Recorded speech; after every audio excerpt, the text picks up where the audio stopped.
Então, gente, bem-vindos, bem-vindas, bem-vindes, todo mundo Bem-vindes. misturado.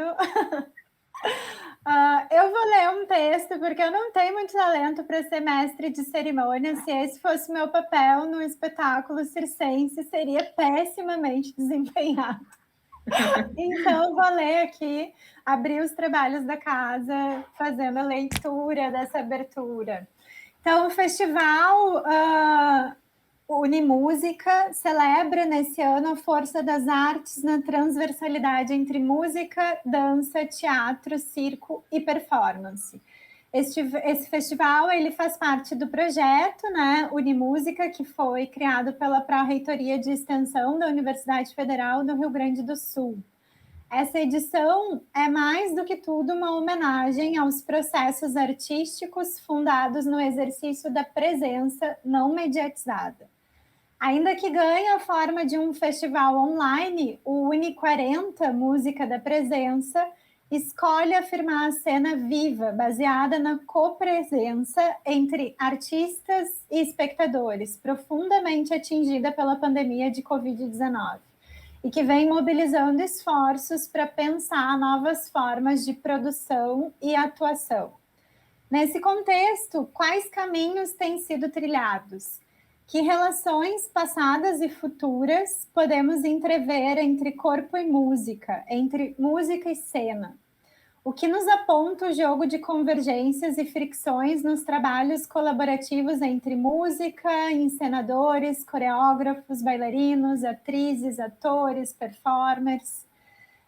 Perseguindo essas e outras questões, a programação Unimúsica contempla 4 eixos de ação: espetáculos virtuais, uma mostra discente, uma série de podcasts e esse ciclo de conversas que tem o título Sons da Lona, a música parceira do circo. Eu sou Lara Roxo, sou artista e também sou professora de dança aérea e pilates no circo híbrido. Eu sou, para além disso, pesquisadora do circo. Eu tenho uma formação em História, sou licenciada em História e também mestre em História pela Universidade Federal do Rio Grande do Sul. Então, a boa filha casa torna de vez em quando, fazendo essas visitas, essas intervenções. A minha dissertação de mestrado, que fala um pouco sobre a história do circo no Rio Grande do Sul, ganhou o Prêmio Funarte de Estímulo ao Circo em 2019. E através desse prêmio eu consegui lançar um livro que está aqui, que se chama Senhoras e Senhores, com vocês, Albano Pereira, seus circos estáveis e o magnífico Circo Praça. Bom, essa sou eu, minha autodescrição é: sou uma mulher pequenininha, branca, loira, com cabelo meio laranja, de um ruivo desbotado que eu não fiz a manutenção nos últimos meses. Tenho os olhos claros, estou vestindo uma roupa preta, um lenço no pescoço cor de laranja, estou usando fones de ouvido. E ao meu fundo tem uma parede clara com uma sombra, porque eu não consegui muito bem regular a luz. Essa sou eu, estou nesse lugar e estou aqui para trilhar um bate-papo com 2 convidados muito especiais, Marcelo Lujan e a Lívia Matos. E aí, vou apresentar brevemente esses convidados e dar a palavra a eles, para eles se autodescreverem, nos darem um oi. Bom, ela, acordeonista, circense, cantautora e socióloga. Artista da cena, começou a sua história no picadeiro e também seguiu pelos palcos como instrumentista, performer e frontwoman. Com o seu trabalho, apresentou-se em festivais pelo mundo afora, pesquisas sobre a música no circo no Brasil, prepara documentário longa-metragem sobre a temática através do Rumos Itaú Cultural, fruto de 8 anos de registros e pesquisa. A partir dessa interface música e circo, ela vem desenvolvendo performances diversas E em 2017 lançou um álbum autoral chamado Vinha da Ida, pelo Natura Musical. Lívia, bem-vinda. Obrigada, olá, gente, respeitável público, boa tarde, boa noite, bom dia, não sei que horas vocês vão nos assistir. De cara já digo que quero o meu exemplar desse livro, Lara. Quero Com sim, eu certeza. conheço um pouco da história de Albano, dos pavilhões de Porto Alegre, quero com certeza me aprofundar mais através dessa leitura. Já estou encaminhando. Eba! Vou fazer uma breve audiodescrição aqui. É um pouco complexa a minha audiodescrição, porque eu estou num ambiente bem colorido e bem colorida, assim. Com um teto meio torto, de madeira, mas ele é assim mesmo, não é a câmera que está colocada tortinha, um fundo colorido com espelho ao lado. Eu tenho um cabelo castanho, todo jogado para um lado só, um batom vermelho. Estou faltando aqui com minha cor, sou da Bahia, mas estou em São Paulo no inverno, então assim estou um pouco encardida, digamos assim, está faltando a minha morenice. Estou com um casaco colorido e uma blusinha branca por dentro, e muito afim de bater esse papo com vocês. Viva! Que bom, Lívia. Então agora apresento ele, músico, compositor, ator, clown, acrobata, equilibrista e produtor, multiartista, ufa! É coproprietário, diretor musical e artista do Circo Zani desde 2013. É criador do grupo Circo Amarillo, com o qual trabalha desde 95 na criação de espetáculos circenses. Ganhador do Prêmio de Ouro pela melhor criatividade no Festival de Música Mecânica na França, 2014. É criador da Eccentric Music, que desenvolve pesquisas na conjunção da música e das artes cênicas, criando e gravando trilhas originais desde 2006, criador da Cia Laclaise Excêntricos desde 2012, desenvolve pesquisa intensa sobre clown, circo e musicalidade. Marcelo, bem-vindo. Oi, pessoal. Oi, Lara. Oi, Lívia. Puta, que alegria estar com vocês aqui. Vou fazer minha audiodescrição. Eu sou Marcelo, sou argentino, moro no Brasil já tem quase 20 anos. Sou baixinho, tenho cabelos brancos, tenho 45 anos. Meus olhos são... Nunca falei a cor dos meus olhos, mas são marrons. Tenho uma camisa colorida e no meu fundo você vê minha sala, que virou o nosso ateliê, nosso estúdio, que tem 3 cenários que mudam todo dia, de manhã, à tarde e à noite, com diferentes projetos que a gente dispara da nossa sala. Então, no meu fundo tem um armário marrom que está cheio de truques, gags, mágicas e coisas de palhaçaria. Tem instrumentos musicais pendurados na parede, tem um trompete grandão lá, triunfal, que eu adoro, e tem uma louça verde no fundo, que ela sempre está vazia. E sempre que a gente usa aqui na nossa família para se inspirar e colocar frases, palavras inspiradoras para o dia. E às vezes ela está vazia, às vezes ela está cheia, dependendo do dia. Eu estou aqui para trocar essas ideias com vocês de um assunto que gosto muito, admiro muito o trabalho da Lívia. Legal a temática do festival, conheço o circo híbrido, adoro o Brasil, estou aqui para trazer a minha experiência. É isso. Viva! Vai ser linda essa conversa. Acho incrível isso da casa ter se transformado num cenário, né? Eu vejo ali a Lívia se apresentando com todas essas cores e o figurino e Marcelo. E que bonito, assim, é um pouco de poesia nesse contexto tão sombrio e cheio de lonjuras que a gente está vivendo, né? Nossa, é muito louco. A gente aqui em casa, por exemplo, o nosso caso foi isso. Um mês depois de ter sofrido o baque de cair quase 60 shows que a gente tinha programados ao longo de 10 meses, em um mês caiu tudo, e no mês seguinte a gente estava se reinventando, fazendo live, aprendendo de streaming, desbravando as plataformas para transmitir e entendendo o que a gente ia fazer. Realmente tá sendo, porque não acabou. Faz um ano e meio que a gente todo dia a pegada é diferente, é novo, é ideia nova. Saúde. Verdade. Obrigada. Deu tempo de mutar o microfone aqui. Sensacional. Mas é isso, essa casa casulo, né, que a gente também teve que transformar também para nos acolher, né? Além de nossas criações e reinvenções, eu entrei muito nessa do tipo, já que eu vou ter que ficar muito tempo aqui, que seja o melhor lugar que eu possa estar, né? Então, assim, como criar um ambiente favorável para poder reexistir, né, nessas condições pandêmicas loucas. Verdade, verdade. Total. Gente, então, para começar esse nosso bate-papo, eu queria saber um pouco sobre como foi e como está sendo, né? Como acontece essa experiência relacional entre música e circo, tanto no processo formativo de vocês aí ao longo dessa jornada de existência, quanto no ofício, assim, no dia a dia de trabalho de vocês. Como é que se dá essa relação entre música e circo, tema da nossa conversa e desse festival? Quem começa? Lívia, o que você acha desse?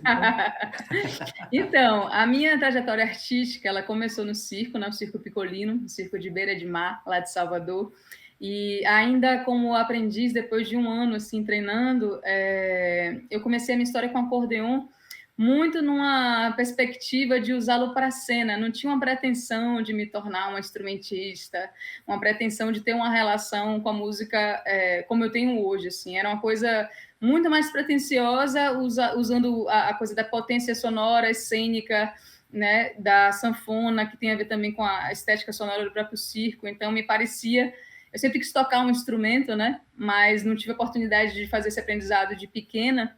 E aí, quando eu estava com uns 16 anos, mais ou menos, quando eu entrei no circo, e depois de um ano eu comecei a tocar o acordeon, pensando nele desde o início, nessa relação dialógica entre cena e música. Então, era para tocar no trapézio, para tocar para um número, para tocar, enfim, para tocar no espetáculo, né? Era muito uma coisa assim. Então, para mim, tocar 5 músicas estava bom, assim, de início era uma coisa assim. Só que aí eu comecei a tocar e peguei amor, né? E aí, desde então, a minha vida foi um conflito, uma angústia, porque eu achei que eu tinha que escolher entre uma coisa e outra, entre o circo e a música.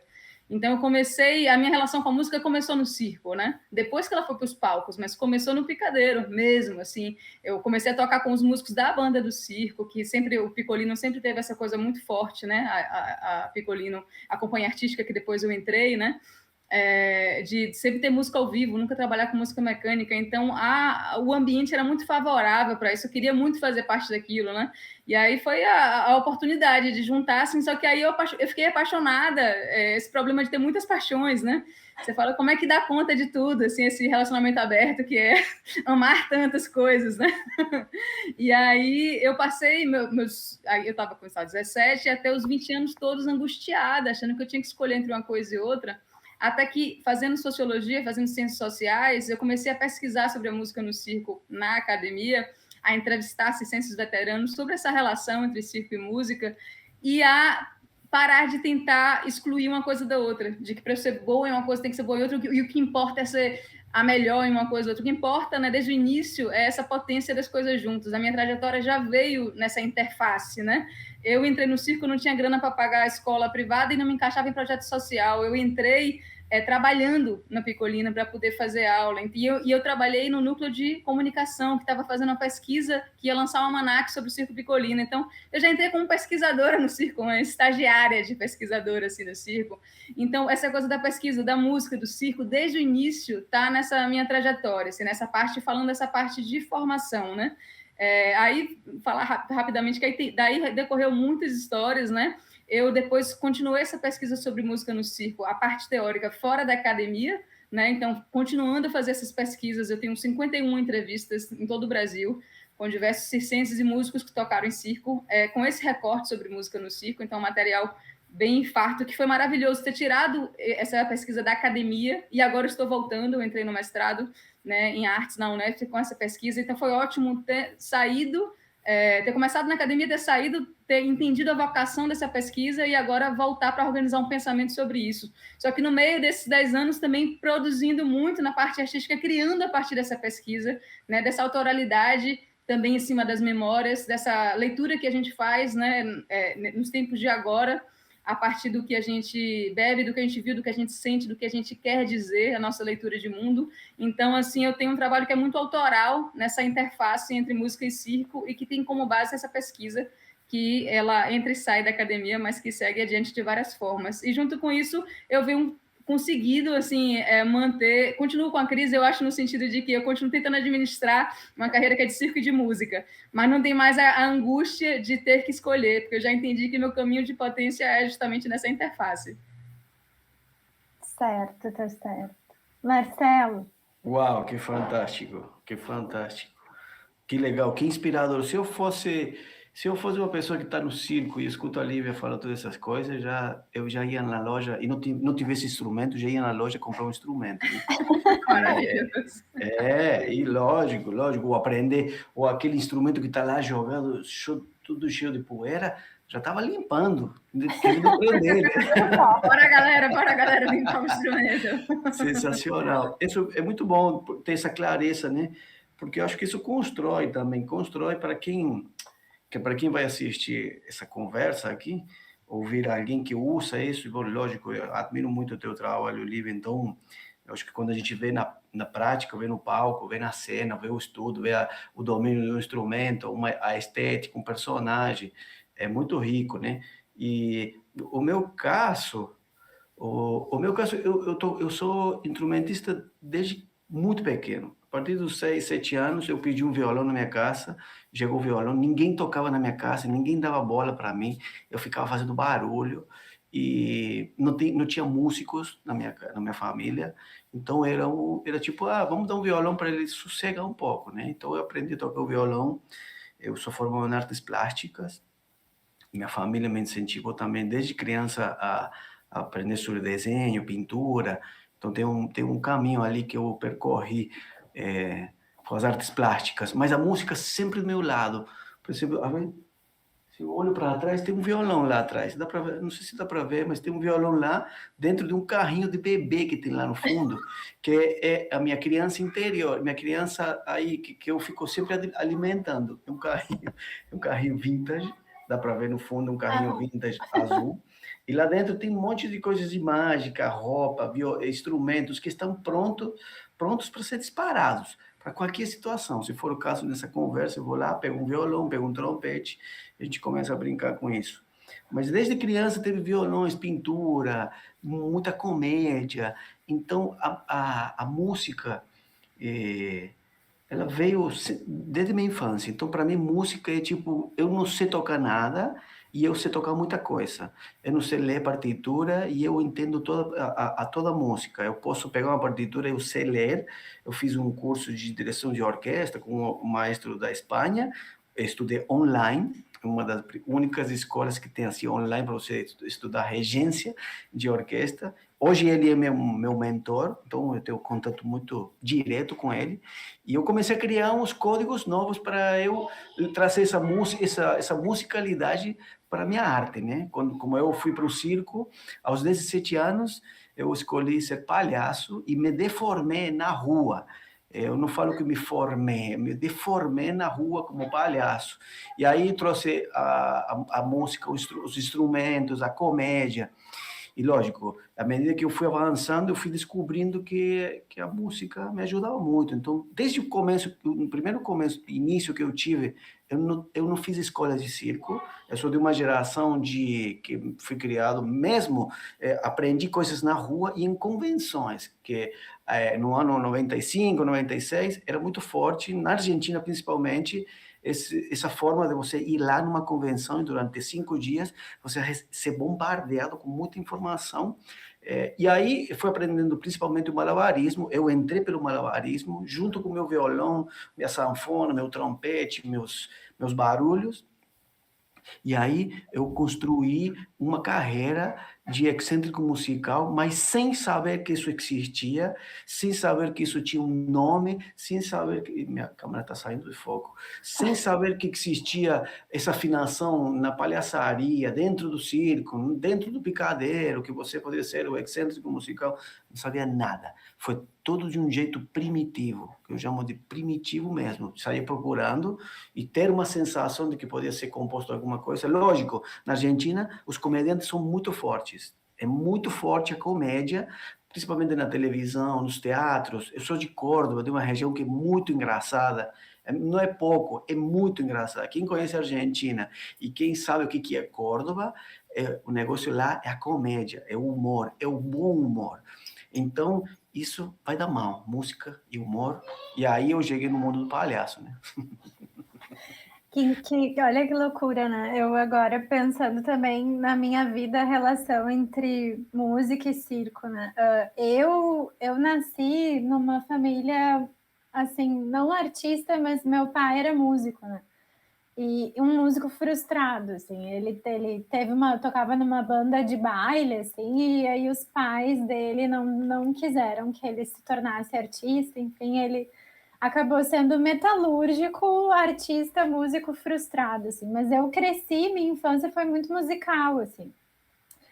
Mas eu nunca aprendi a tocar nenhum instrumento também, por questões que são muito da... É engraçado como essas questões sociais e culturais nos atravessam, assim, a música, né, dentro da minha casa era uma coisa dos homens, assim, era meu pai e meu irmão tocando violão e excluindo a ala feminina, assim, era uma coisa do encontro dos homens, né? Então, eu nunca fui estimulada, assim, a aprender a tocar um instrumento e tal. E aí acabei enveredando para dança, assim, danço desde muito cedo, com 3 anos eu fui para o balé clássico e eu descobri o circo com um espetáculo do Circo Híbrido com o Cabaré Valentim aqui em Porto Alegre, no mesmo ano que eu comecei a estudar história, que foi 2007. Então eu comecei a fazer dança aérea em tecido, que é a linguagem que eu pesquiso no circo, no mesmo ano que eu comecei a estudar história e me interessar pela história do circo. Aí, ouvindo a Lívia falar, né, dessa tarefa, assim, que ela se colocou de ter que escolher entre música e circo em algum momento, me veio muito um conceito que está na história do circo, que é a multiplicidade da formação do artista, né? A minha pesquisa trata de um indivíduo do século XIX, ali, final do século XIX, passagem para o XX, e o artista circense, ali, nesse período, ele é um artista múltiplo, né? Ele é palhaço, ele é acrobata, ele é músico, ele é o mestre de cerimônias, ele é tudo isso, né? Ele não é um especialista. E engraçado como a gente fazendo circo hoje é atravessado por essa questão, assim, apesar de saber que circo é essa multiplicidade, o quanto a gente ainda se coloca nessa encruzilhada, assim, de às vezes ter que fazer escolhas, né, ou precisar se dedicar mais a uma coisa e menos a outra, enfim.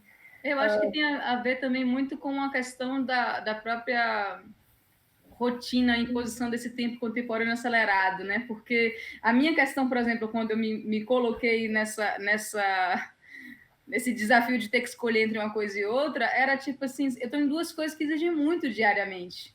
Eu diariamente preciso treinar muito, preciso estudar muito, e ainda estudando Hegel, Kant, Marx, fazendo sociologia, tipo de hobby, né? Ele fazendo sociologia de hobby, porque eu já trabalhava com circo e com música.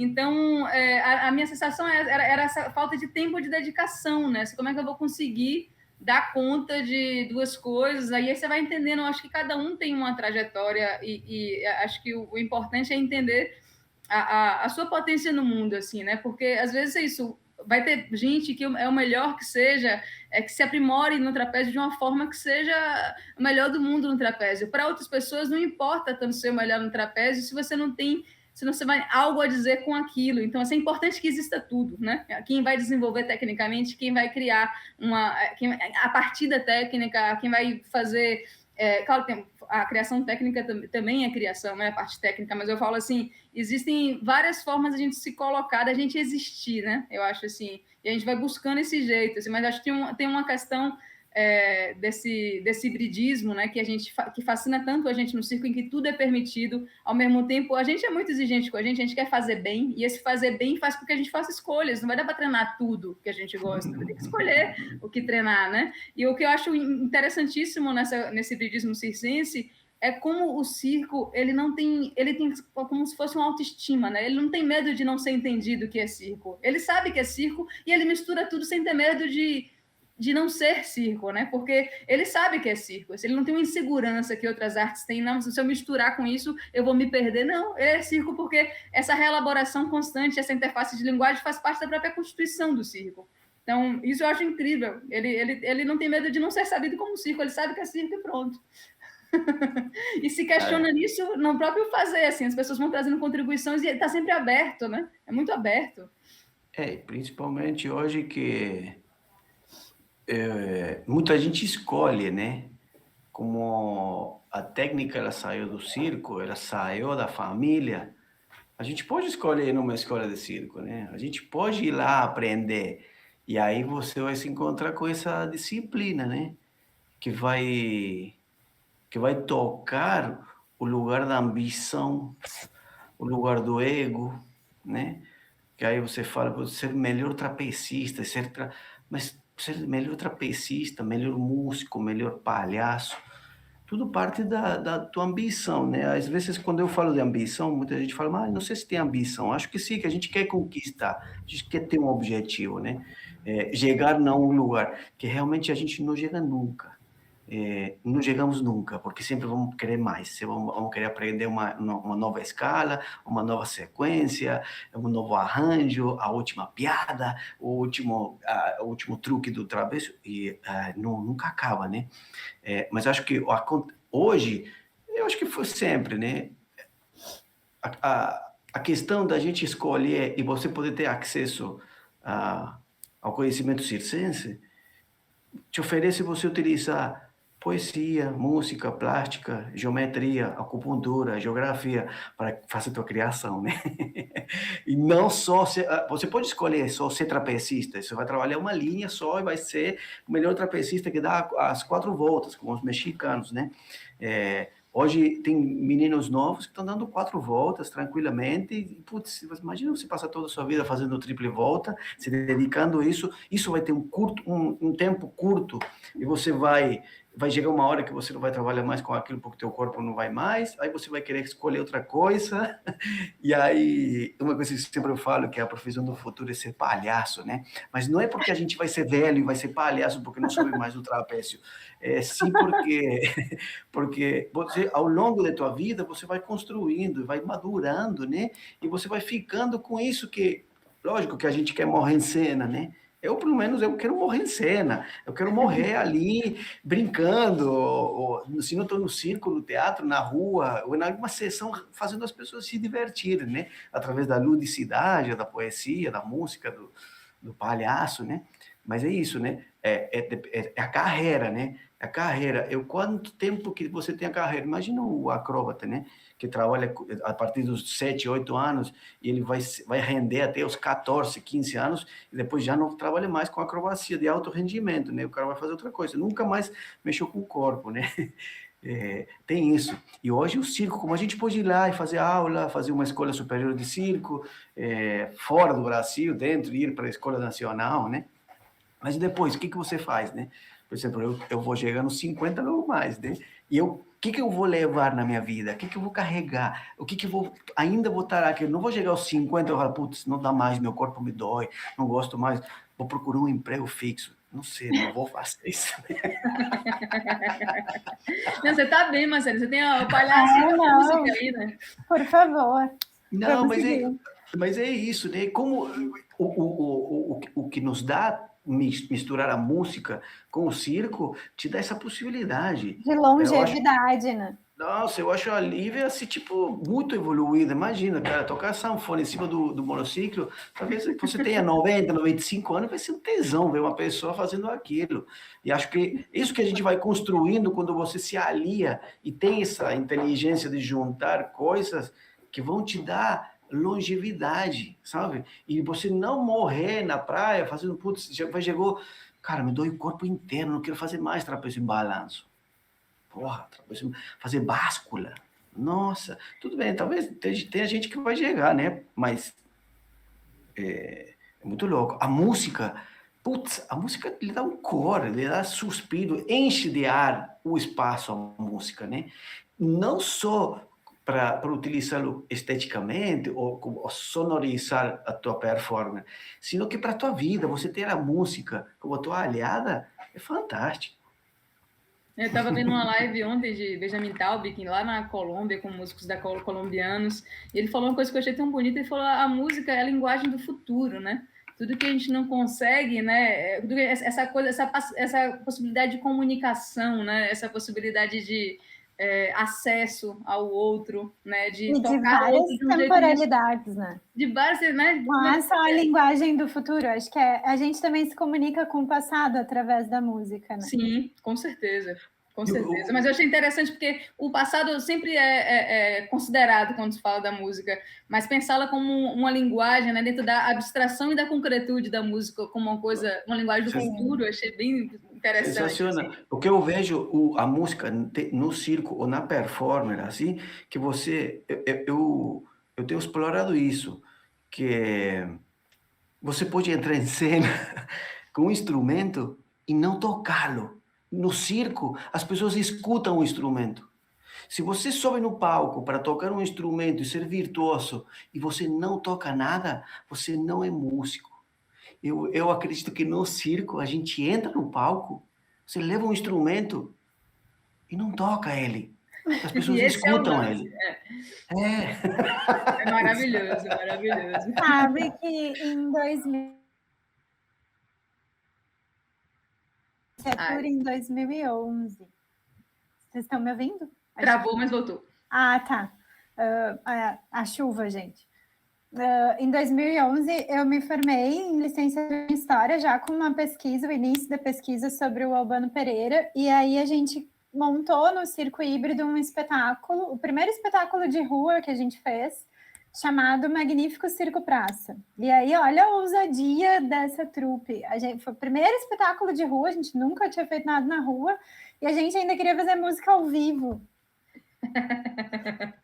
E aí, então, o espetáculo conta a história de uma trupe que chega na praça e se depara com uma praça reformada, com um monumento, canteiro, chafariz, tudo, e não consegue armar a lona e tem que fazer o espetáculo no espaço que dá para fazer, assim, e no meio das pessoas que estão passando na praça. E aí me deram pratos para tocar. Vocês imaginem o que foi isso, né? A gente tinha um único músico na trupe, que é percussionista, o Feijão, o Guilherme Feijão, maravilhoso, assim, e no espetáculo ele fazia o papel do nosso maestro, mas o resto da trupe nunca não tocava nenhum instrumento, assim, e aí a gente teve que se virar com essa divisão, assim, de ensaio, de treino, que era a técnica de cada um, né, o clown, o acrobata, enfim, o equilibrista, o malabarista, e ainda o ensaio musical, que era sempre uma tragédia, assim, que era um turno de ensaio musical com a gente enlouquecendo o maestro. O prato era uma coisa que era muito medida, assim, vai, Lara, agora pode... Não, Lara, para, recolhe ela. É incrível, né? Não, eu acho que você faz um espetáculo de rua com música ao vivo, você já sai ganhando, né? Porque esse poder de comunicação da música, né? Ajuda muito, né? Eu mudei o conceito, música ao vivo, quando tem palhaço, eu chamo de música ao vivo. E tem uma coisa que eu acho super interessante da música no circo, assim, porque essa potência de comunicação da música, dessa relação, né, entre música e circo, a gente é sabido, assim, mas eu gosto de também explorar, tem me interessado muito, principalmente quando eu sou chamada para fazer trilhas para circo, pensar como essa relação está numa sutileza, numa subjetividade que não necessariamente o público vai acessar, mas ele vai sentir. Por exemplo, eu fiz uma trilha para o espetáculo Solas de Vento, né, chamado Ventos, em que a ideia inicial eu queria fazer só usar sons do que tivesse em cena, né? Então, se tinha um acordeão, eu usava acordeão, a estrutura metálica que eles estavam, criar texturas, loops com aquilo e tal. Depois eu entrei numa viagem de que cada personagem tinha um timbre. Então, assim, a trilha toda foi composta a partir disso. Então, o violoncelo era de Mari, sabe? Tipo, cada instrumento era de um personagem. Só que o público não necessariamente ele vai saber daquilo. Só que aquilo vai construindo a dramaturgia junto com a história e aquilo acessa, só que acessa de outro jeito, que é no subjetivo, assim. E tem me interessado esse lugar de pensar essa criação de música e circo assim, sabe? Então, nesse espetáculo, eu me chamava Beatrice a Prateleira. O terror da plateia, gente, que horror. Mas funcionava muito bem, porque a gente conseguia fechar uma roda, era um cortejo, assim, que a gente entrava, eu batendo prato loucamente, e chamava o público que estava todo ali ao redor para a praça para assistir o espetáculo. Funcionava, gente, funcionava. Muito bom. Legal. Legal você falar isso, Lívia, porque também para quem está assistindo e é músico e vai compor para o circo, que ou vai tocar, né? Às vezes eu falo para quem vai trabalhar com instrumento ao vivo, esquecer o músico que habita dentro de você. Sim. Esquece o músico que habita dentro de você. Se você deixa que seu músico fique na frente, vai atrapalhar. E sobre a composição também. Tem muita gente que compõe música colocando a música num lugar que, às vezes, para fazer música incidental, atrapalha um pouquinho o andamento, o entendimento do público, né? Então, acho que uma das coisas boas que a gente pode incentivar quem assiste essa conversa aqui é sempre criar trilhas originais, né? Porque imagina você criar com um timbre específico para cada personagem, isso vai lhe dar uma característica, um tom para a peça que é única, né? Então isso já deu uma dica muito boa assim para você utilizar como ferramenta, né? Como disparador, né? Manter a música ajudando a cena, né? Às vezes e o que acontece muito é que muita gente usa músicas que não tem direito autoral, né? Que pega qualquer música que escuta no carro e vai lá e coloca, e você afasta o teu público, né? Você cria uma distância, porque a música ela traz uma memória que até você chegar no artista ou no que você está fazendo, tem barulho no meio, né? Colocar uma música da Madonna e você tá fazendo um puta truque no trapézio, cara, Madonna vai estar na cabeça da pessoa. Falei Madonna para dar um exemplo. E o truque que você ralou durante 3 anos para você fazer, ele passou lá, mas por quê? Porque a cabeça funciona desse jeito, né? Você coloca essas coisas no meio e atrapalha. Mas diferente de você utilizar o instrumento vir por trás para ajudar o artista, ou o movimento, ou o gesto, ou o truque que você está fazendo, né? Acho que isso também é uma coisa que muita gente que está começando a mexer com música, e principalmente agora com a pandemia, que os direitos autorais, eles ficaram muito mais assim, todo mundo teve que fazer trilha original, porque ninguém podia conduzir nenhuma live ou distribuir nada no YouTube, porque era bloqueado, né? Então todo mundo teve que sair a buscar ou trilha branca, né? Sim. Que foi o primeiro recurso de, vai lá, procura no YouTube trilha branca. Ok, mas cuidado que a trilha branca ela vai produzir uma interferência na mente do teu receptor, né?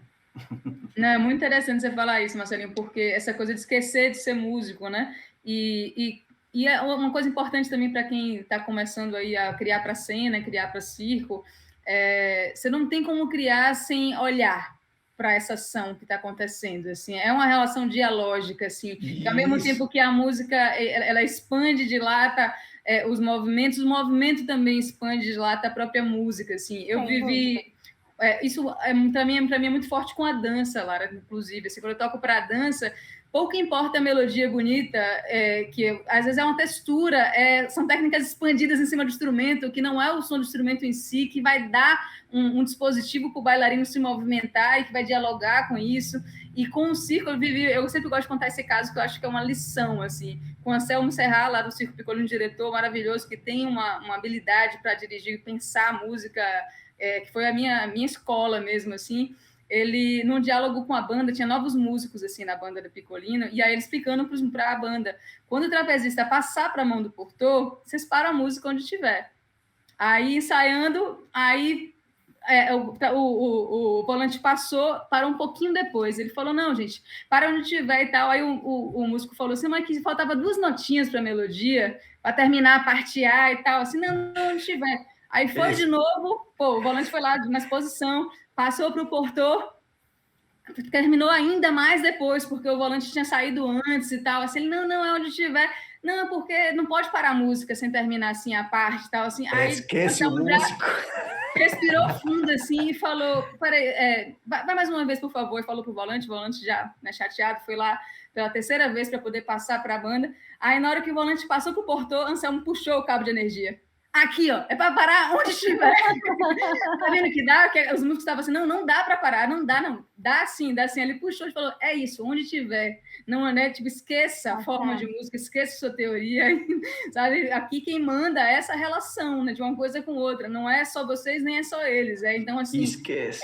Isso é lição mesmo. Assim, esquece o músico que habita dentro de você. E palhaço, principalmente, porque o palhaço entra e está preocupado que a harmonia, que errou a notinha, ou está olhando para o que ele está fazendo, perdeu conexão. Por isso que eu falo, é música eu vivo, não é ao vivo. Eu vivo, é música eu vivo, tá ali, conectado com o que está acontecendo, lógico. É verdade, é verdade. E uma outra questão que já apareceu aqui nas falas de todo mundo é como está sendo fazer circo e pensar essa relação música e circo nesses tempos sombrios de pandemia. Vai você agora, Marcelinho, começa. Está sendo maravilhoso, porque não tem nada melhor do que você se submeter a correr atrás, a você trabalhar sobre pressão, gerar estresse, falar, putz, cara, tenho que entregar um vídeo, tenho que bolar uma música nova, porque o direito autoral vai ser travado. É sensacional. Você tem que se submeter até o estúdio e falar, cara, eu vou ter que inventar alguma coisa. É maravilhoso. Eu acho que, assim, tipo, para mim a pandemia tem sido renovadora em todo sentido, porque ela não para de ser híbrida, não para de me trazer coisa nova, não para de me deixar em situação de que se eu não me reinvento, se eu não aprendo novas habilidades, eu vou ficar nisso. Ai, não vou criar uma trilha nova porque meu número tem 20 anos e ele funciona desse jeito. Não! Vou lá, e meu número vai ser diferente, ele vai perder o ritmo, ele vai perder potência, mas, cara, vai passar um tempinho e você vai começar a deixar ele mais orgânico, você vai descobrir outros lugares. Por exemplo, eu tenho casos de números, eu tenho números de 15, 20 anos, né? Que a música é a mesma, a coreografia é a mesma, e o que passa? O que acontecia? O direito autoral não corria, né? Então você vai lá, você mexe, você cria um arranjo novo, e é fantástico. Fantástico você poder renovar o que você está fazendo, entendeu?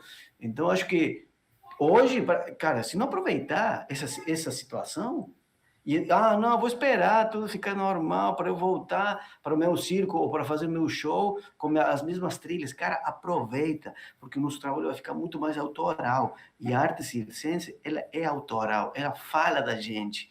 Então, quem nunca conseguiu ter uma coisa mais original, cara, é o momento de você aprofundar nisso, de que teu trampo fique com a tua cara, com o que você trabalha, com o que você gosta. Se for o caso, canta.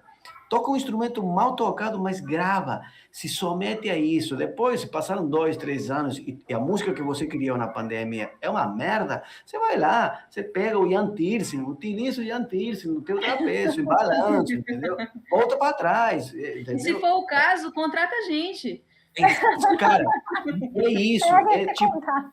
É isso, e procura o amigo músico e faz ele criar a tua música. Eu acho que é isso. É momento para a gente ficar mais original. Por quê? Porque a gente teve que ir para dentro, né? A pandemia nos fez botar para dentro. Cara, e artisticamente a gente tem que ir mais para dentro. Aí, eu acho que é isso, ajuda, né? E você fica nessa situação, cara. Minha trilha não passa no YouTube. Não posso ver, utilizar meu número. O Facebook trava minha live porque minhas músicas têm direitos autorais. Vai lá, é ótimo, eu acho incrível. Bora lá.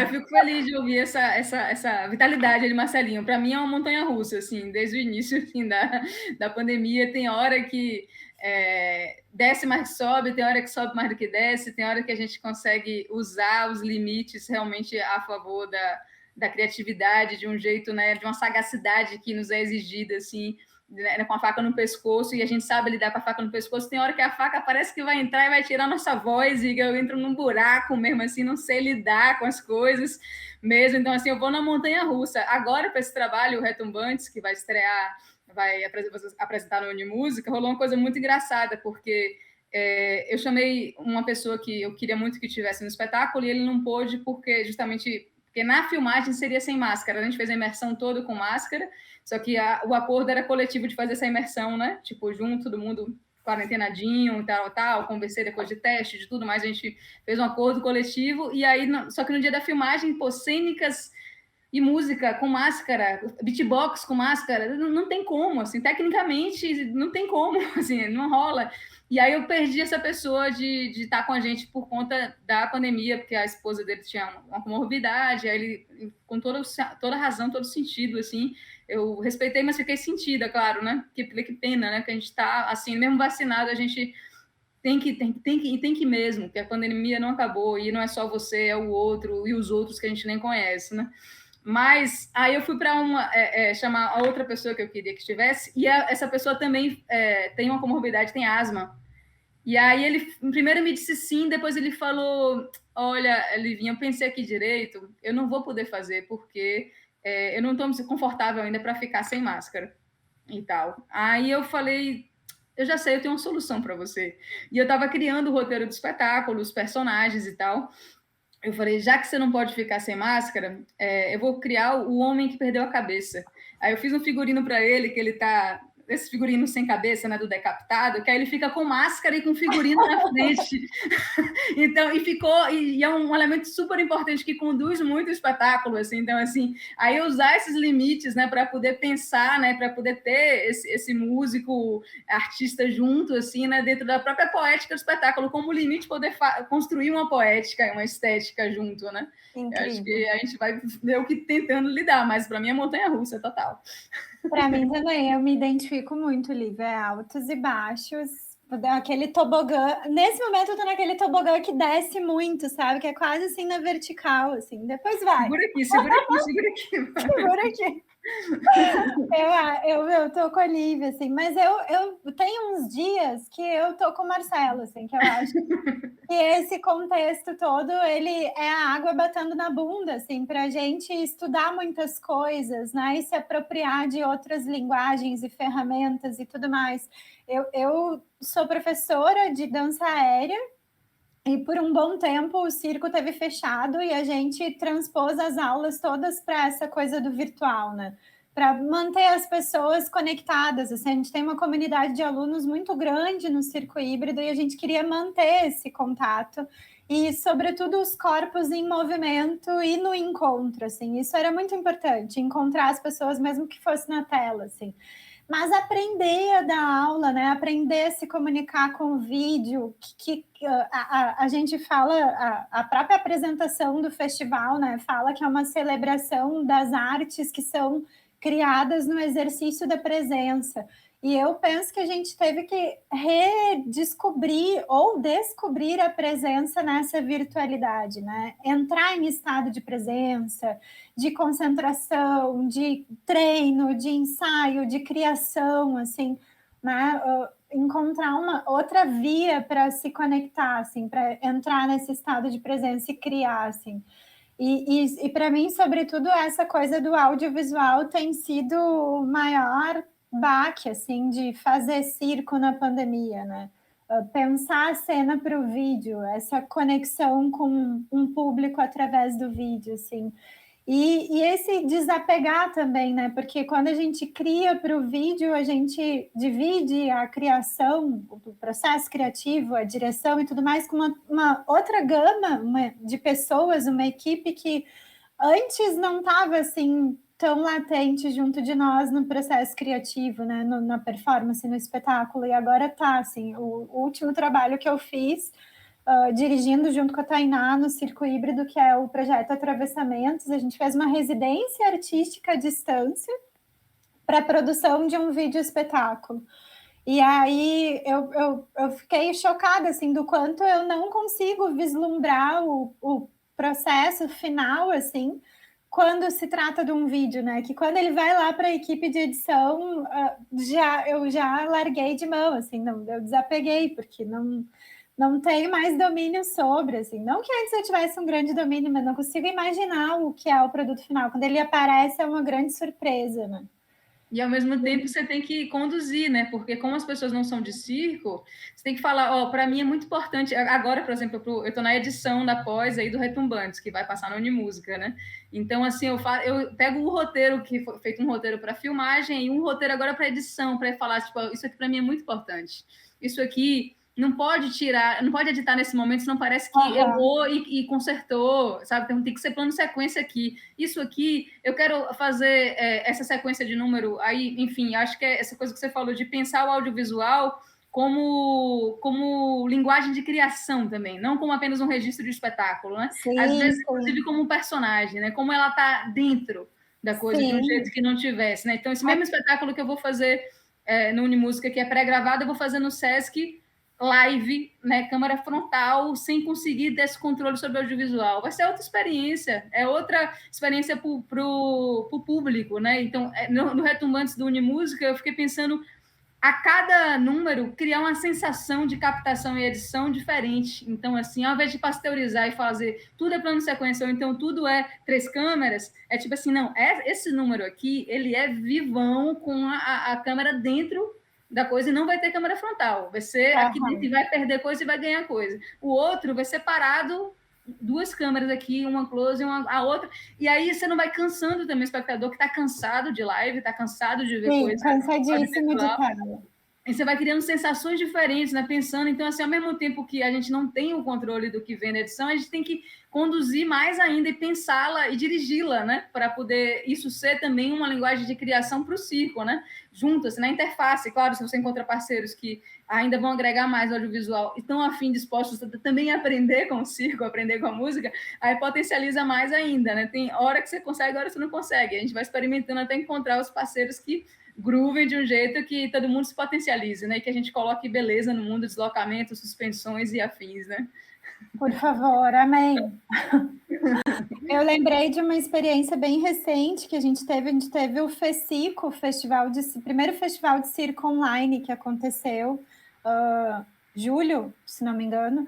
E aí, nesse festival de circo, a gente teve a transmissão de um espetáculo do Circo Híbrido, que foi o das amarras dela. E aquelas coisas imperativo de pandemia, assim.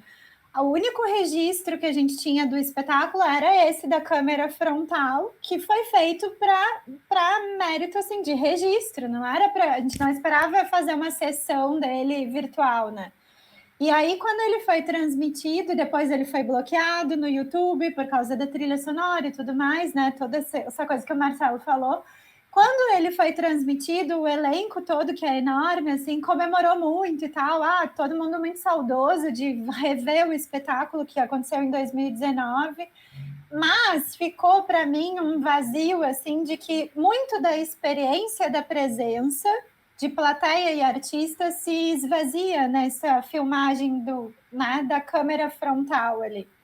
Muitas questões fogem, muitas coisas que são da presença, o cheiro, a luz, o som, né? A experiência de estar ali na plateia, sentado se perde. E aí eu fiquei pensando na potência que seria pegar esse espetáculo e fazer uma trilha sonora autoral e fazer de fato ele para o vídeo, né? Que ele virasse um espetáculo para o vídeo mesmo, que fosse filmado lá de dentro, várias câmeras e tal. E não tenho dúvidas de que seria muito mais potente, de que seria belíssimo, mas eu também me pego nos entraves das questões que são muito materiais, né? É o quanto materialmente vai ser, e humanamente, tempo e ensaio e tudo mais, vai ser despendido para recriar isso, né? Ouvindo o Marcelo falar, e tu também, Lívia, eu penso, não duvido da potência dessa criação da trilha autoral e tudo mais. E inclusive da criação, da recriação do espetáculo para o vídeo, assim. Mas eu fico pensando do quão difícil é materialmente reunir essa equipe de músicos, né, para reunir a equipe de artistas para treinar novamente esses números e remontar o espetáculo e chamar essa equipe para criar a trilha sonora em cima desses números e tudo mais. O quão... E ainda pagar a galera do audiovisual. Gente, olha o tamanho desse Pix, tá entendendo? São muitos Pix para fazer. Isso tudo depende do contexto, tá, Lara? Eu acho que o contexto, eu trabalho nessa pegada. Tem que ralar, cara, a gente faz o que a gente tem paixão, né? Se você tem um contexto, que você tem um projeto, ou você tem um caixa do grupo e você quer fazer isso porque você tem uma prospecção de você distribuir esse projeto audiovisual para festivais de cinema, festivais de mini-doc, ou você vai criar um festival, ou você vai fazer um catarse, tudo depende do contexto. Eu acho que isso deixa a nossa arte muito mais autoral. E é um puta trampo mesmo, do jeito que você falou. Eu imagino que a maioria das pessoas pensa nisso, puta trampo. Mas, cara, tudo tem trabalho, né? Tudo que a gente faz, tudo que envolve criação, olha que palavra, né? Criação. Você vai criar um negócio novo que a gente não tem domínio. Lógico que muito mais fácil ir para a rua com teus músicos, com tuas músicas e fazer um show, lógico, mas o contexto, você vai fazer uma campanha porque você quer entrar no novo circuito de festivais, de audiovisual, cara, você se prepara e a gente tem essa inteligência, a gente tem, o artista circense tem uma inteligência flexível. Muitas pessoas estão, com a pandemia, estão entrando nessa da inteligência flexível. Tem muita gente que tem inteligência fixa, que não, eu faço meu número assim, minhas coisas são assim, e funcionam assim porque o público me gosta, o público aplaude, as pessoas riem, e não vão modificar, né? Então, acho que tudo depende do contexto, né? E tem isso, você falou essa experiência sinestésica que é o circo, né, de tantos sentidos, e que é intransponível para online. A gente vai fazer uma outra coisa, mas a gente não vai transportar o circo para a virtualidade. Vai ser uma outra coisa a partir dessas condições que temos. Mas, assim, é intransponível. É intransponível. Não podemos fazer a mesma coisa que a gente faz no palco para o vídeo. Eu acho que... Mas é isso, né? Há 100 anos atrás, o circo se encontrou com o cinema explodiu no mundo, né? A tela, nossa, como que eu vou ir para uma tela? Cara, e bom, aconteceram 100 anos aí de cinema e o circo não morreu, as artes performáticas continuaram acontecendo. Acho que é isso. Acho que o audiovisual pode aprender com o circense e o circo tem que, lógico, se equalizar com a linguagem da tela, né? É muito diferente você assistir um espetáculo numa telinha no telefone, né? Assim, do que ver no circo para 2.000 pessoas, né? Acho que sobretudo porque a gente aparta nesse processo um elemento que é constituinte do espetáculo circense, que é o público. Quando você tira, o público é um componente que faz parte. Ele é um balizador, né? Se o espetáculo foi bom ou ruim, às vezes, para uma mesma cidade, o circo chega apresentando o mesmo espetáculo. Um dia vai ser bom, um dia vai ser ruim. E não é porque você fez um truque melhor ou pior, é a relação que se cria ali com o público. Então, o público ele faz parte do espetáculo, ele é um componente. Quando você aparta ele e você coloca ele do outro lado da tela, isso. É uma outra relação que se constrói, é praticamente outra linguagem, é um outro espetáculo, é um outro jeito, não é transponível. Não é. E eu fico sempre pensando, eu me lembro que quando esse espetáculo que eu me referi foi transmitido, eu tive uma amiga que me pediu para falar sobre o espetáculo, assim, sobre ela assistiu e ela teve algumas impressões e ela queria saber se estava certa as impressões que ela teve, assim. Muito engraçado. Aquela coisa da hermenêutica, assim, na interpretação se dá no espectador. Mas tudo bem, me propus eu dialogar sobre isso. E eu fiquei pensando no quão difícil é falar sobre o espetáculo, né? É impossível. Eu só posso falar com o espetáculo, né? Com a experiência que eu tenho com ele, não dele, né? Não é algo da presença do sensível, é o cheiro, é o susto, é a risada, fora de hora, inclusive, né? Que ecoa lá do meio da plateia, de alguém que dormiu e roncou. São coisas que não dá para falar sobre, né? Que só dá para falar com a partir das nossas ferramentas e bagagens e o que a gente carrega, assim. E a gente está falando do audiovisual gravado, né? Porque também eu fiz muitas experiências com pessoas na tela, né? Abri um Zoom, ter 50 pessoas e eu fazendo um show aqui na sala da minha casa, né? Essa é outra experiência, né? Aí você muda, imagina, eu trabalho com espaços que mínimo tem que ter 10 por 10 de doce de altura. A minha sala tem 6 por 6 aqui, baixinho. Eu tive que mudar tudo, eu tive que criar coisa nova, equalizar tudo. Também tem isso, né? O fazer para câmera, por exemplo, para fazer uma webcam, né? Isso também foi uma experiência muito, muito legal. Eu lembrei agora de um livro que eu li do Daniele Finzi Pasca, Sim. A Carícia. Exato, Teatro da Carícia, e ele fala da plateia como um dragão, né? Que a gente tem que fazer dançar o dragão, encantar o dragão. E é isso, né? E aqui no vídeo, assim, e tem duas coisas diferentes. Isso que o Marcelo falou agora, que é encantar o dragão aqui, agora, ao vivo, performando nesse momento. E como é pensar num plano para encantar o dragão quando a gente pensa o espetáculo gravado no vídeo, né? Que não é ali ao vivo, né? Enfim, desafios pandêmicos. E eu emendo a terceira pergunta, que é... eu queria fazer uma observação só antes. Vai lá. Eu tive a oportunidade de acompanhar um circo itinerante no interior da Bahia, chamado Circo Real Xangai. Eles voltando da pandemia, quer dizer, ainda na pandemia, mas voltando, estreando depois de 11 meses parado, isso em fevereiro. E aí foi muito emocionante, né? Eles estavam em Serrinha, uma cidade do interior da Bahia, há 11 meses, chegaram em Lamarão, que é a cidade ao lado, que há 8 anos não passava nenhum circo. Quer dizer, mesmo antes da pandemia, tinha 8 anos que não ia nenhum circo na cidade de 8 mil pessoas, assim. E aí o circo chegou e foi aquela emoção que eu ouvia sempre nos relatos dos circenses, mas que parecia que era uma coisa antiga. Era uma coisa que, não, o circo não tem mais impacto hoje, não. Foi com esse impacto todo, assim, e todo mundo... Eu me emocionei muito com a chegada no circo da cidade, mas o que eu queria falar que está relacionado a isso, para poder também não ficar me alongando mais, porque a experiência foi muito, muito forte mesmo, é de entender como é que esse virtual vai voltando para o circo, como é um movimento nessa reelaboração constante do circo, né? Que eu gosto muito disso que a Hermínia fala, o circo é sempre contemporâneo. Né? Ele está sempre se reelaborando de acordo com o seu tempo, porque ele depende dessa comunicação com o público, para que ele se mantenha, para que o seu produto mantenedor, que é o espetáculo, tenha o sucesso, que ele possa ficar mais tempo naquela praça e vá. Então, assim, tem um ciclo aí da coisa, que o circo ele tem que ser contemporâneo, né? Pela própria natureza do seu negócio mesmo, do seu produto, da sua forma de produção e de arte e de vida.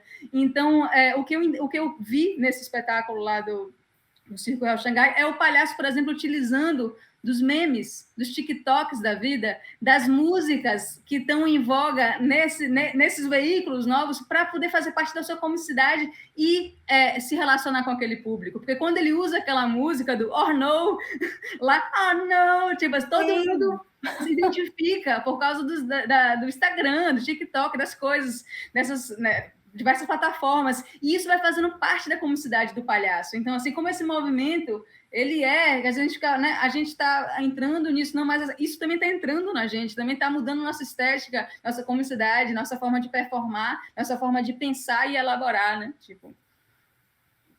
Sem dúvida. Então, pensando todas essas mudanças e todos esses desafios e novas ferramentas e tudo mais, Como é para vocês imaginar esse fazer circense entrecruzado pela música e tantas outras linguagens e manifestações culturais da contemporaneidade num contexto pós-pandemia, num mundo pós-pandêmico, e que ele venha logo? Primeiro é acreditar que ele vem, né, mesmo assim. Eu fico também na montanha-russa. Tem hora que eu acredito, tem hora que a gente eu fico achando que a gente vai ficar nesse ir e vir aí por um bom tempo, assim, né? Mas não acreditar que ele vem, assim, né? E aí eu acho que tudo isso que a gente falou na questão anterior já fala um pouco disso, né? Até nessas formas que eu falei de se relacionar com um mundo que ficou cada vez mais online e que isso vai fazendo parte, né, dos códigos que você tem para se relacionar com o público e como você usa isso na criação dessa interface entre circo e música, essa possibilidade de criação à distância, esse conhecimento que a gente ganhou, que é muito válido, que aquela reunião poderia ser um e-mail, né?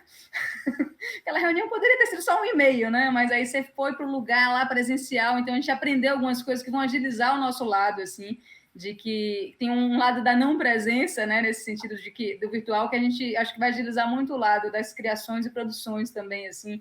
E essa possibilidade de criar e fazer aula com alguém que está na Conchinchina, né? E você não pensava nisso antes, então eu posso fazer um disco com minha amiga do Egito agora, porque antes a gente ficava pensando como trazê-la para cá, agora não. Como é que a gente viabiliza para fazer isso à distância? Então, assim, a gente vai ganhando com as perdas, né? Sim. Falando nisso, eu acho que o mundo já tinha encolhido com a internet e agora com a pandemia ele encolheu mais ainda. Então é mais fácil se conectar, né, com outras pessoas. Olha só, meu momento atual. Eu vou entrar em cartaz daqui a um mês, presencial. Nós estamos criando já uma campanha de divulgação de venda de ingressos para 2 espaços.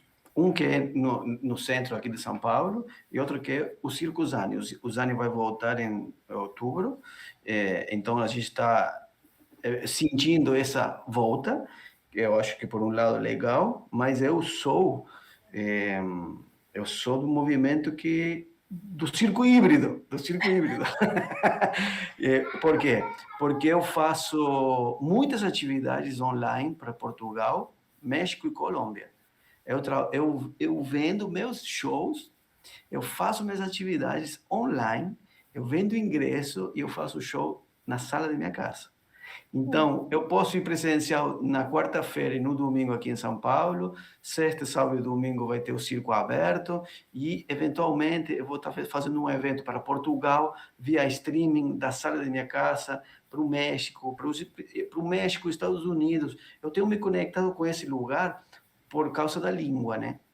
Eu acredito que o português, o Brasil, a língua portuguesa se fecha, principalmente o Brasil. O mercado no Brasil ele é fechado no Brasil, né? Nem a gente não vai para a Argentina, nem Peru, Paraguai, é como que não existe. A gente é super bem servido dentro do Brasil, né? Mas eu vejo esse lugar, eu vejo essa possibilidade. Eu não vou deixar de fazer minhas coisas online, porque eu descobri que eu posso distribuir meus cursos, eu dou aulas, eu tenho alunos de vários países que nunca tinha tido. Eu me conectei com pessoas durante esse último ano e meio que nunca teria tido o alcance, né? Então, eu vou continuar nesse lugar, que eu acredito que os dois, a gente ganhou mais um espaço. Não é que foi só por agora, não. Acabamos de ganhar um novo espaço para a gente explorar. E está novo. Por quê? Porque está se desbravando, né? Está se desbravando. Aí você vai descobrindo novas tribos, novas comunidades, você vai entrando, vai conhecendo outras culturas. Para mim tem sido muito rico. Então, acho que a gente ganhou mais esse espaço no online, né? E tem sido um aprendizado a gente, em termos de produção, se posicionar, né, nas relações com contratantes, programadores e venda, porque isso envolve, né, mesmo assim, não, precisa de uma grana mesmo para audiovisual, para mix, para pós, para não sei o que, precisa de uma grana aqui. Então, assim, uma outra relação que a gente, inclusive, quanto coletivo, né, a gente tem que se posicionar, porque não adianta um só bancar, né, que tem que aumentar o cachê porque tem um custo que não era nosso e que agora a gente tem que fazer. e não só de equipe, mas também do nosso tempo, que é o único material não renovável que tem, é o tempo.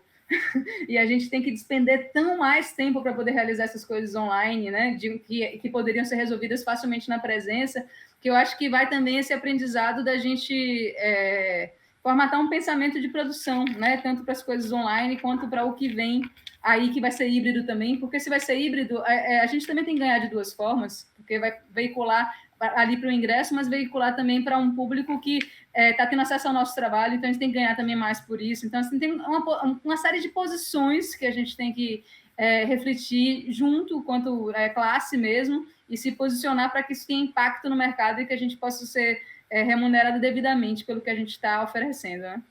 Exatamente. Sim, importantíssimo.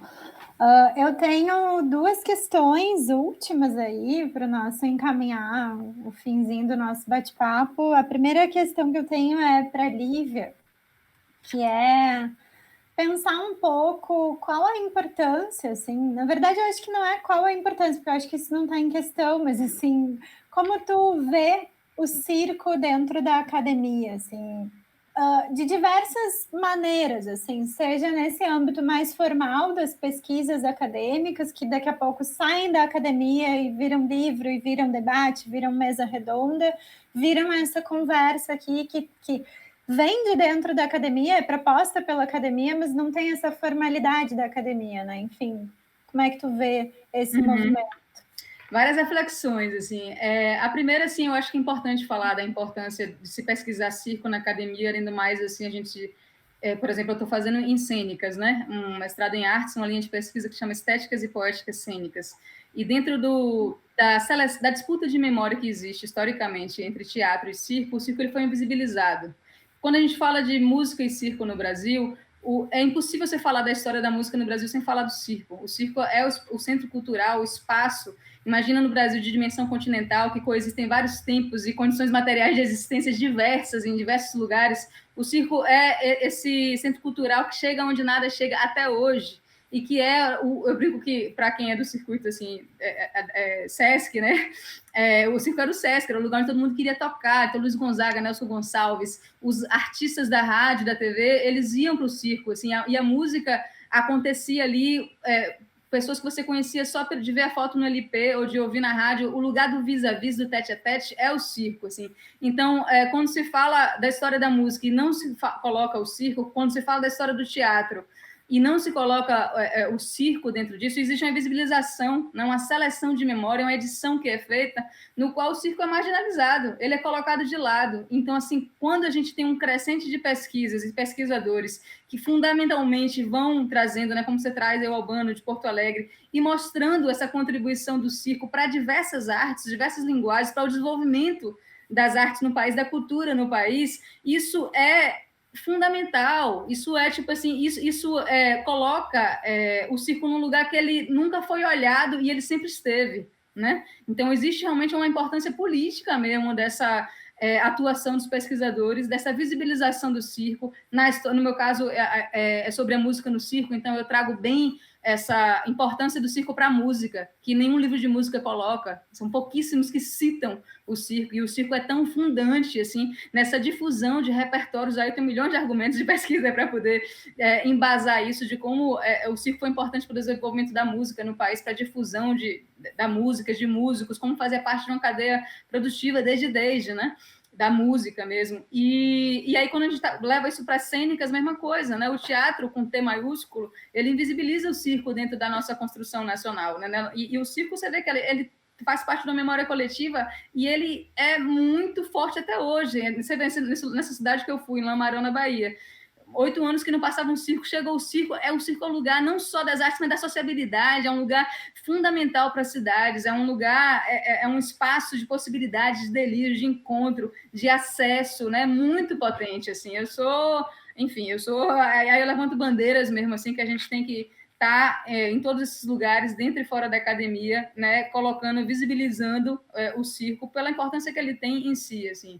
E aí, claro que tem muita paixão, mas tem muito embasamento para poder demonstrar isso, assim, não só meu, mas de vários pesquisadores, né, que trazem essa importância. Então, assim, isso falando da importância dessas pesquisas na academia e nesse nesse diálogo entre o que está fazendo na academia e está sendo colocado para fora para que o público tenha acesso, porque a academia ela também está precisando da gente, de gente como a gente, que traz uma contribuição, uma outra visão que é decolonial, que traz uma vivência real, né? Então, para mim foi muito importante sair da academia com essa pesquisa, desenvolvê-la fora, entender a vocação dela e voltar com ela agora com a solidez, né? Para dizer assim, não, é por aqui, não é o conceito que vai mandar onde minha pesquisa vai. Eu vou achar o conceito a partir dela, né? A partir dela eu vou inventar um conceito que dê conta para falar do que eu estou falando. Eu não vou pegar um conceito de Deleuze e vou forçar a barra e fazer caber o circo onde não cabe. O circo ele é tão expandido que você não pode esmagá-lo dentro de conceitos assim. Então você pode ter referências, referenciá-lo ali. Então assim, eu acho maravilhosa essa fricção, sabe? Entre o que é produzido dentro da academia, o que é produzido fora, os pesquisadores que estão fora da academia, que não têm um certo endurecimento que a academia traz, ao mesmo tempo, sim, o rigor que a academia traz, que é maravilhoso também. Então, assim, é importante que isso se friccione para que a gente possa andar adiante, assim. Acredito muito nessas fricções, assim, de pesquisas. E acredito muito como isso pode reverberar, e é a minha busca no nosso trabalho artístico. Então, assim, a minha onda é o que eu faço com tudo isso na minha trajetória? Que contribuição só eu posso dar, a partir do que eu vivi, porque a sua vida é única. Você tem uma trajetória que ninguém teve igual à sua. Né? A sua, a minha, de Marcelo, todo mundo aqui. Cada um tem uma trajetória. Tem coisas que só você pode fazer. E acho que o grande lance é quando você descobre isso. Fala, cara, o que só eu posso fazer? O que só eu posso juntar com tudo isso que eu vivi na relação com meu pai, com minha mãe, com onde eu nasci, para onde eu vim, o que eu passei de perrengue, o que eu passei de bom, o que eu estudei, o que eu não estudei, o que eu faço e boto no mundo que seja mais potente, assim, que seja... que se descubra uma potência nesse caminhar, nessa travessia, que seja o lance, né? E eu acho que a pesquisa, ela é esse lugar de inquietação, de busca, né? Do não terminado, né? Você lança, pode ser que seja isso aqui, você estuda pra caralho para dizer que, tipo, pode ser que seja isso, não tenho certeza. E é uma batalha, né? Eu não sei como está sendo para ti, assim, mas para mim foi uma grande batalha, porque eu partilho muito de tudo que tu está falando e de como tu reflete sobre fazer circo na academia, porque também, de certa forma, é fazer circo dentro da academia, né? E eu lembro que quando eu defendi a minha dissertação de mestrado, eu queria, sobretudo, pensar como o circo cabia dentro do planejamento urbano, porque Albano Pereira teve que remover o circo estável dele, que ficou ali 3 anos na principal praça de Porto Alegre, justamente para que aquela praça fosse cercada, né? Se fosse colocados os monumentos, os canteiros, o chafariz para purificar o ar, o canteiro para dizer por onde que as pessoas deveriam caminhar e não deveriam. E a minha preocupação era que as pessoas refletissem sobre o lugar da arte na rua, né? Que rua é essa que a gente quer, né? Que é uma rua só de passagem, né? Onde as pessoas não podem parar e contemplar a paisagem, a arquitetura, não podem vivenciar uma experiência artística, enfim. E aí, eu durante a defesa da dissertação de mestrado, eu fui colocada em questão, assim, tipo, até onde ia o meu envolvimento com o meu objeto de pesquisa, né? Esse amor pelo circo, assim. E esse discurso que eu teci uma história possível, né, sobre esse indivíduo e o circo dele nesse lugar que é Porto Alegre, mas poderiam ser muitas histórias outras, né? Não, e é total, tipo assim, qual é o seu envolvimento com o seu objeto? É todo, é minha vida. Tudo, por favor. Esse é o grande lance. Não queira tirar o grande lance da minha pesquisa. O grande lance é que meu envolvimento com a música no circo tem essa trajetória toda. Você vai querer que eu me afaste do meu objeto? Não vou me afastar, eu vou entrar mais nele.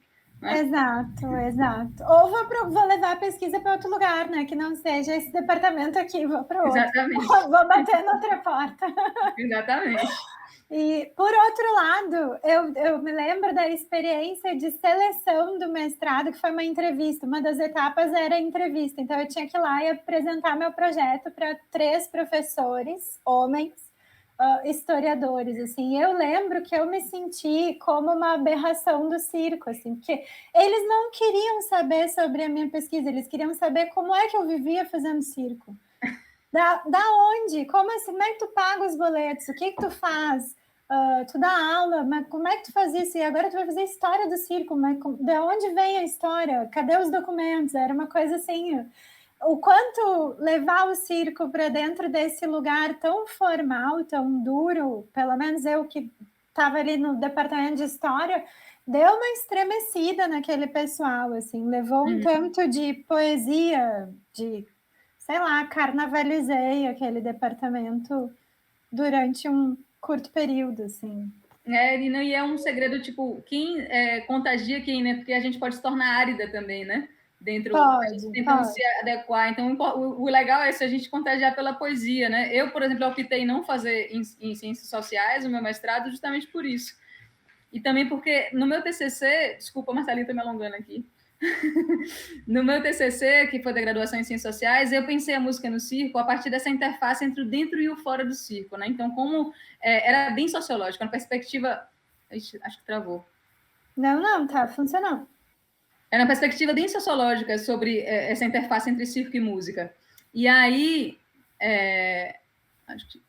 Não travou para vocês? Não, eu te ouço bem, pelo menos. Que doido. Mas agora eu queria me voltar para dentro do espetáculo, então por isso cênicas também, assim, e por essa liberdade de não entrar nessa aridez, né, que às vezes esses departamentos de história, de ciências sociais, eles nos impõem, né? Marcelo, alguma coisa a falar sobre? Eu acho que o trabalho que a Lívia vem fazendo e todos os estudos que vão vir ali tem que ajudar a colocar o circo no lugar. Olha esse teu relato, né? Lara, as pessoas ficam te olhando, como que você vive com isso, né? É isso. Vai ser uma eterna colocação de que existe um estilo de vida, é uma manifestação que está viva, tem muita gente que faz isso, tem muitos jeitos de viver disso, né? E sempre estar colocando em evidência que é uma classe que existe, dignificar a arte circense. Lógico, se a gente for falar de preconceito em relação a circo, ele existe, né? E a gente tem que ir lá e explicar para a pessoa que não conhece, com todo o carinho do mundo, a inteligência do mundo, para que fique claro que existe, que é uma linguagem que está viva, que continua se construindo, é uma linguagem nova, é sempre uma coisa que eu falo, né? O circo é uma linguagem nova. O circo, como a gente conhece hoje, ele não tem mais de 300 anos. Comparado com as outras artes, é uma linguagem nova, que está em construção, né? Então, acho que tem um caminho ali, que é na faculdade, nas pesquisas, quem fosse aprofundar nisso, tem que fazer mesmo. E mais bandeiras levantar, que nem a Lívia falou, tem que levantar, tem que fazer, tem que expor isso. Não é a minha pegada é empírica.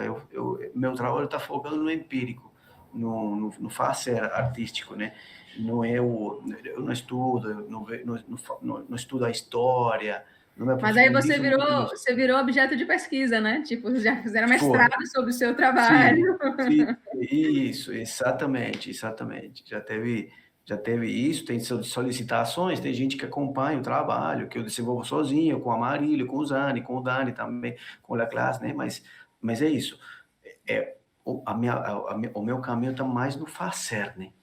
Então, eu sempre apoio tudo que tiver, assim, registrando, colocando a arte num lugar melhor, e principalmente quando eu vejo o palhaço, porque se o circo ele tem preconceito, o palhaço, ele é xingamento no Brasil. Você é um palhaço, né?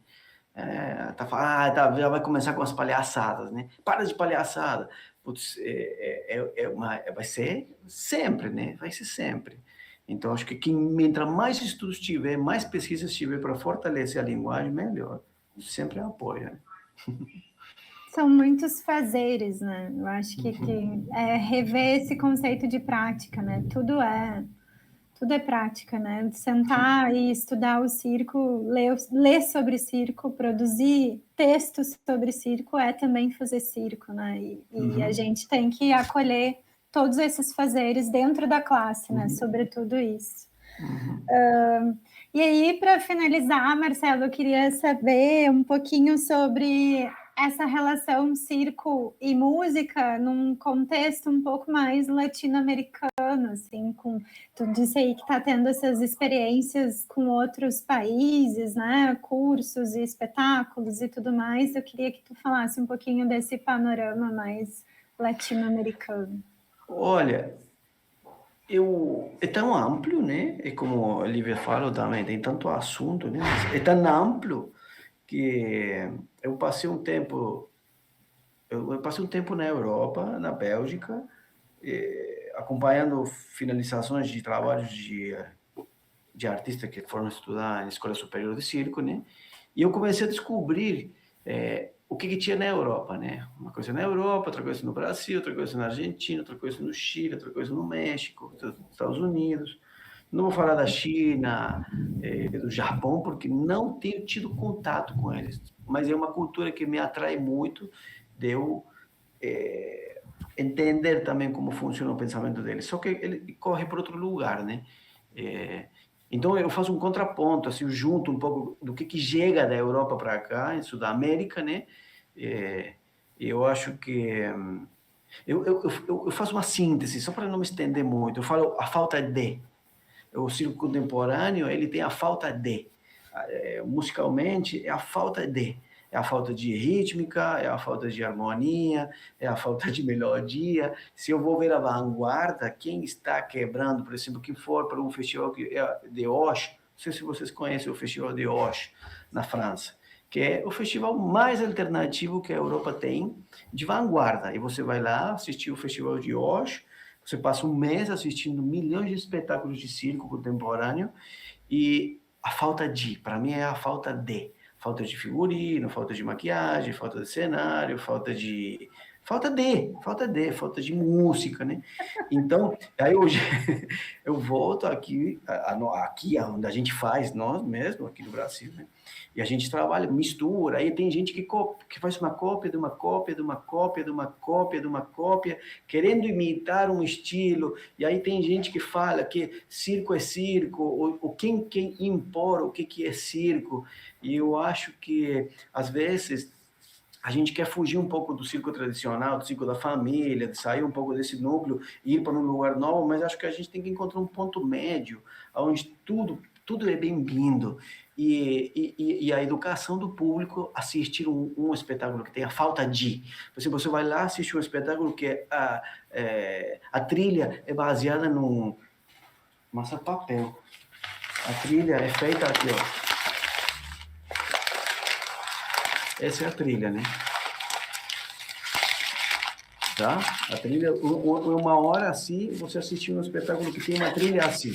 É uma coisa. Se você vai colocar isso num lugar que as pessoas não estão acostumadas, é como se afasta. E aí, como você, Lara, é da dança, a dança contemporânea também fez isso, teve esse período de afastar o público, de esvaziar a sala de teatro que vai assistir a dança contemporânea por a falta de entendimento, porque parece que a gente se sente completamente retardado, fala, cara, não estou entendendo nada, o que está acontecendo aqui, né?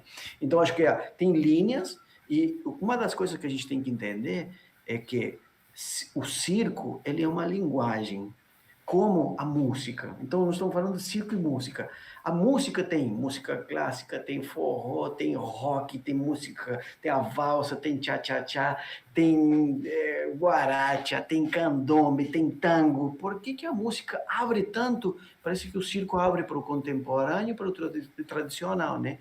Eu acho que o circo, ele também abre vários rios, ele abre várias vertentes. Estão se descobrindo novas coisas. Então, é como a Lívia falou, que a Arminha fala, que o circo é contemporâneo o tempo inteiro. Por quê? Porque está sempre se revirando, se reinventando. Então, eu acho que, olhando para o mundo, desse lado aqui do planeta, acho que a gente tem que ser autoral, contratar um músico, o teu músico que conhece a tua pegada, fazer coisas originais. Para quê? Para que tua obra fique com a tua cara e você vibrar nessa energia, porque a sonoridade, as notas, as combinações musicais, elas vibram a energia, né? Tem o Hertz aí que pode combinar com a tua personalidade. Então, se você vai brincar com isso, você pode fazer uma trilha aqui, trabalhando com isso. Mas vai ter um sentido, talvez você esteja trabalhando com papel, aí você vai buscar. Eu sempre falo isso, desvirtua, quebra um pouco a regra, mas não deixe o público no limbo. Não deixe as pessoas lá tentando te entender, porque isso vai te afastar. O cérebro, ele é preguiçoso. Então, a gente precisa ter uma linha, tem que ter umas bases, onde as pessoas se perdem. Deixa a pessoa meio perdida, viajando, tentando entender, é legal. Mas dá umas dicas no meio, para a pessoa falar, ah, legal, puta, que bacana.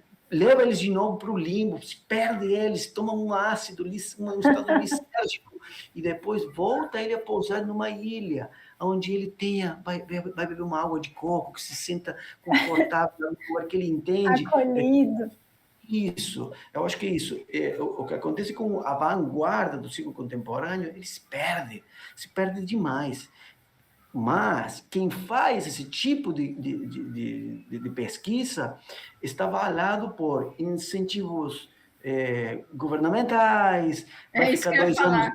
vai ficar 2 anos viajando num galpão que não importa, ele não vai procurar o público. Se não vier público, tá tudo certo. O governo me pagou para pesquisar, vou pagar minhas contas, vou pagar meu boleto, como a Lara falou, mas está tudo certo. Mas diferente, a gente aqui, a gente trabalha por cachê, a gente vai buscar o público, vai agradar o cara que vai te contratar. Então, sempre vai depender do contexto.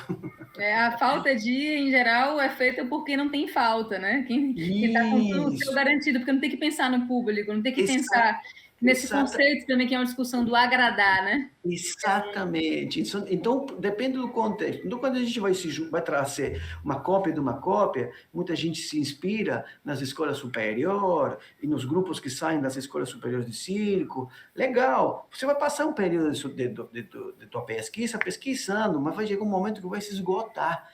E aí você vai ter que entender o mercado para quê? Se você vive disso e teu estilo de vida eu sou artista de circo e eu vivo disso, e são minhas turnês, meus cachês, aí você vai ter que encaixar e agradar, como a Lívia falou, né?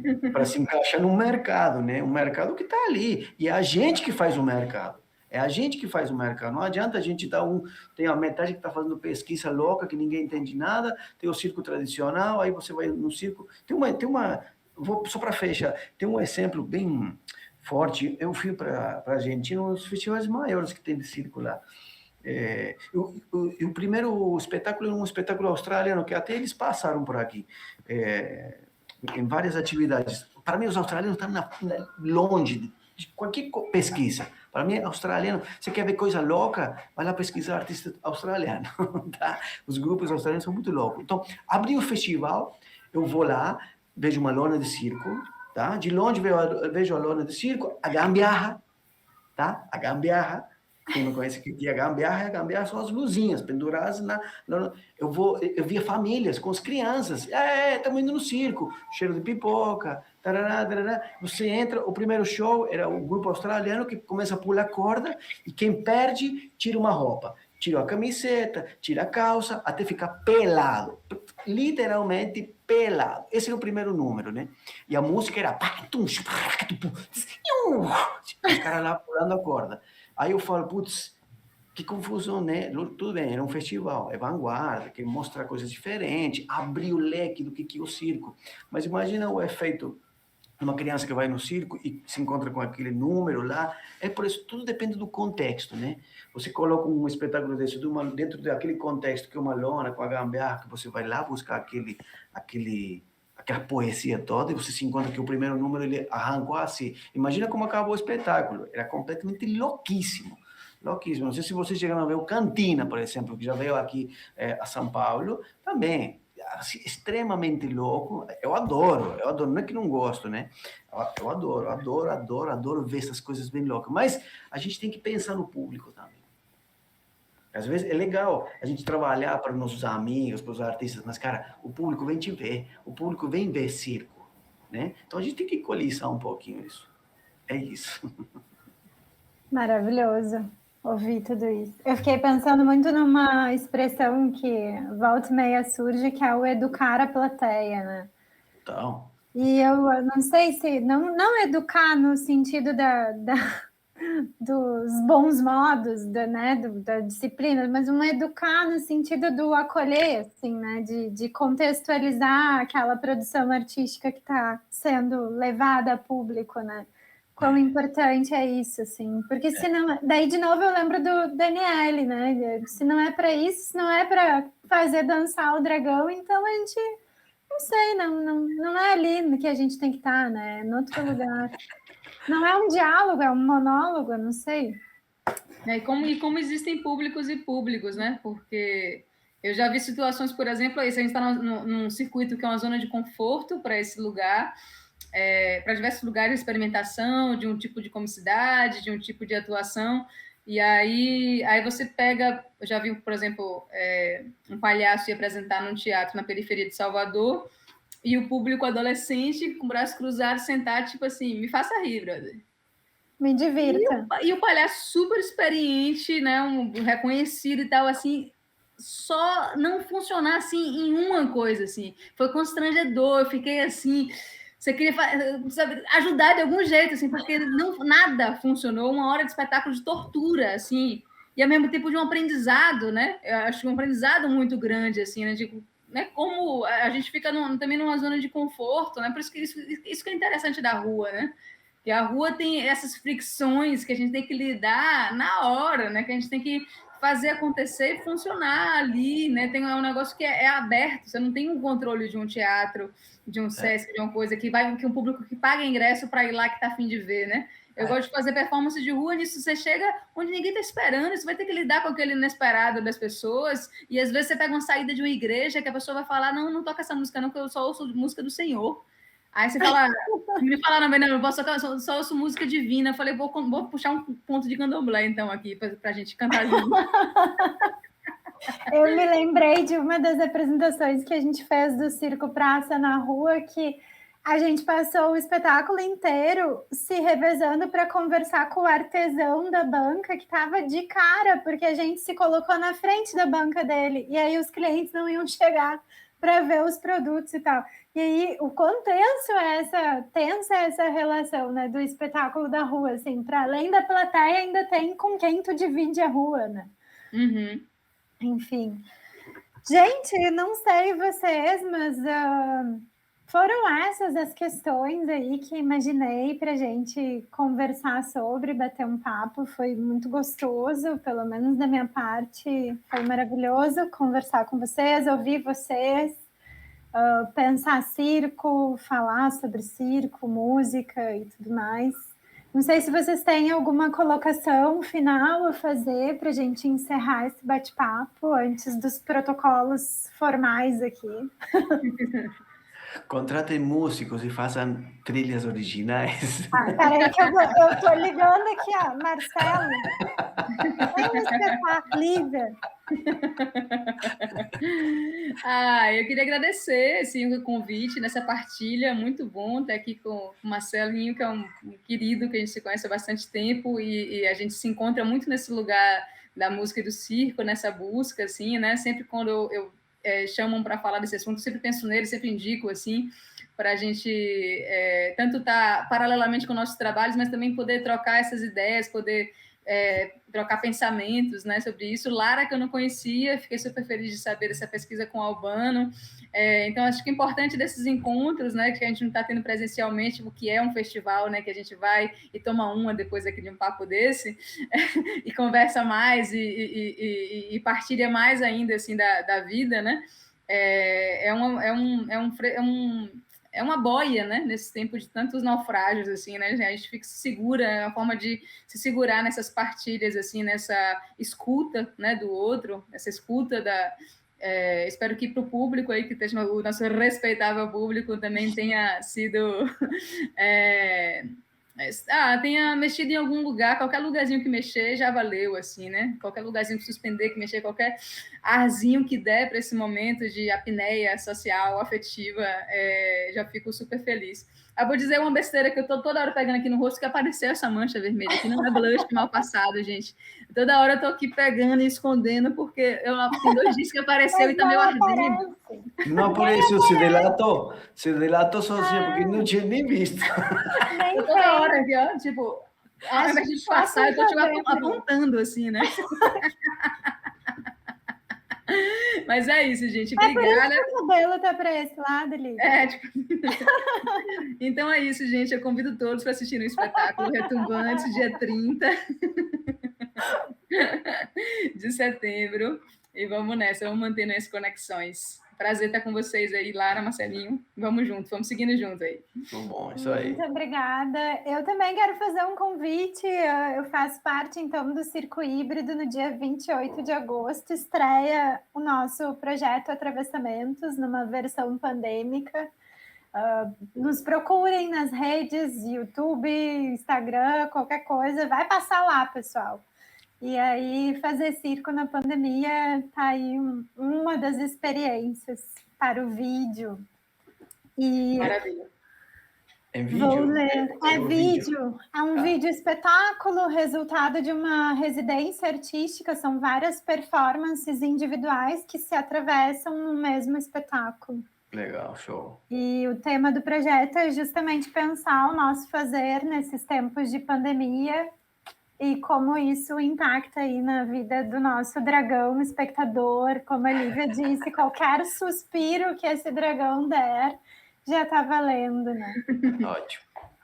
Bom, muito obrigada, gente. Eu vou só fazer aqui o nosso protocolo final do festival. Bom, essa conversa integra a programação do Festival Uni 40, Música da Presença, que celebra os 40 anos do projeto Unimúsica, do Departamento de Difusão Cultural da Pró-Reitoria de Extensão da Universidade Federal do Rio Grande do Sul. Você encontra todas as informações no site difusãocultural.urgs.br. E fica, então, mais uma vez, um muito obrigada à Lívia, ao Marcelo, ao pessoal do Departamento de Difusão Cultural e a quem estiver assistindo. Viva o circo sul-americano! Viva o circo argentino, o circo brasileiro! Vamos! Viva, viva! Vamos! Obrigado, Obrigado. Beijão, galera. Vale, muito obrigada.